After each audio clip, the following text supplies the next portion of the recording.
नमस्कार. ओवी क्रमांक 1 ते 10 यामध्ये आपण दोन्ही सैन्यांमधील प्रमुख शूरवीर व त्यांच्या सामर्थ्याचा उल्लेख ऐकला. पुढील ओवींमध्ये आपण दोन्ही सैन्यांच्या शंखध्वनीचे वर्णन ऐकूया. ओवी क्रमांक 11. अयनेषु च सर्वेषु यथा भागं वसिष्ठता भीष्मामेवाभिरक्षन्तु भवन्तः सर्व एव हि. अर्थात, म्हणून सर्व व्यूहांच्या प्रवेशद्वारात आपापल्या जागेवर राहून आपण सर्वांनीच निसंदेह भीष्म पितामहांचेच सर्व बाजूंनी रक्षण करावे. ओवी क्रमांक 12. तस्य सजन्नयन हर्ष कुरु वृद्ध पितामहा सिंहनादं विनोदोच्चै शंखदमौ प्रतापवान. अर्थात, कौरवातील वृद्ध महापराक्रमी पितामह भीष्मांनी त्या दुर्योधनाच्या अंतःकरणात आनंद निर्माण करीत मोठ्याने सिंहासारखी गर्जना करून शंख वाजवला. ओवी क्रमांक 13. ततः शंखाश्च भैर्यश्च पणवानक गोमुखा सहसैवाभ्यहन्यन्दन् शब्दस्तु मुलोऽभवत्. अर्थात, त्यानंतर शंख, नगारे, ढोल, मृदंग, शिंगे इत्यादी वाद्ये एकदम वाजू लागली. त्याचा प्रचंड आवाज झाला. ओवी क्रमांक 14. ततः श्वेतैर्हयैर्युक्ते महती स्यन्दने स्थितो माधव पांडवश्चैव दिव्यो शंखो प्रथमतु.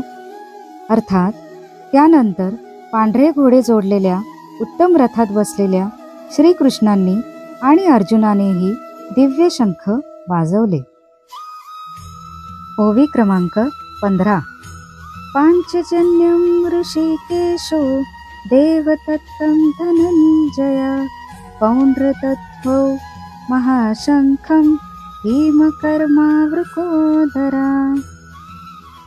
अर्थात, श्रीकृष्णांनी पांचजन्य नावाचा, अर्जुनाने देवदत्त नावाचा आणि भयानक कृत्य करणाऱ्या भीमाने पौंड्र नावाचा मोठा शंख फुंकला. ओवी क्रमांक 16. अनंत विजयं राजा कुंती पौत्रो युधिष्ठिरा नकुलः सह देवश्च सुघोष मणिपुष्पकौ. अर्थात, कुंतीपुत्र राजा युधिष्ठिराने अनंत विजय नावाचा आणि नकुल व सहदेव यांनी सुघोष व मणिपुष्पक नावाचे शंख वाजवले. ओवी क्रमांक 17 आणि 18. काशश्च परमेश्वासा शिखंडी च महारथा दृष्टद्युम्नो विराटश्च सात्यकीश्च पराजिता द्रुपदो द्रौपदेयाश्च सर्वशः पृथिवीपते सौभद्रश्च महाबाहु शंकान्दपु पृथक पृथक. अर्थात, श्रेष्ठ धनुष्य असलेल्या काशीराज, महारथी शिखंडी, दृष्टद्युम्न, राजा विराट, अजिंक्य सात्यकी, राजा द्रुपद, द्रौपदीचे 5ही पुत्र, महाभाऊ सुभद्रापुत्र अभिमन्यू या सर्वांनी हे राजा सर्व बाजूंनी वेगवेगळे शंख वाजवले. ओवी क्रमांक 19.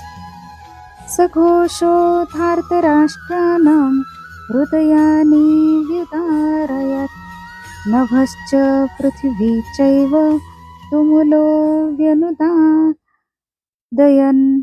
अर्थात, आणि त्या भयानक आवाजाने आकाश व पृथ्वीला दुमदुमून टाकीत कौरवांची अर्थात आपल्या पक्षातील लोकांची छाती दडपून टाकली. ओवी क्रमांक 20. अथ व्यवस्थितान् दृष्टां धार्तराष्ट्रान् कपिध्वजा प्रवृत्ते शस्त्रसम्पाते धनुरुद्यम पाण्डवा। ऋषिकेशं तदा वाक्यम् इदमाह महीपते। अर्जुन उवाच सेनयोर्मध्ये रथं स्थापयेच्युत। अर्थात महाराज, त्यानंतर ध्वजावर हनुमान असणाऱ्या अर्जुनाने युद्धाच्या तयारीने उभ्या असलेल्या कौरवांना पाहून शस्त्रांचा वर्षाव होण्याची वेळ आली तेव्हा धनुष्य उचलून तो ऋषिकेश श्रीकृष्णांना असे म्हणाला, हे अच्युता, माझा रथ दोन्ही सैन्यांच्या मध्यभागी उभा करा.